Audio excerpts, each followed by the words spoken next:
In this video, I'm going to show you how to do predecessor and successor relationships using the task number. This is something that Microsoft Project users will find familiar. You'll note that we have the task number here on the left and then the pred by number column. So in order to do this, you simply create another task, have a review meeting afterwards. And if I want that to happen after task number 5, I can simply type in number 5 here and the relationship has been built. You can check this on the Gantt chart.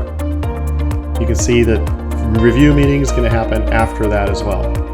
To show you again, you can edit. Let's say I want to have 2. I want this to happen after number 5 and number 3. You just put a comma in there, but I want this relationship to be a start to start. You can type in SS like that. So the default is finish to start, but the other types are SS, FS, just the initials of these types of relationships. You can check there finish to start here.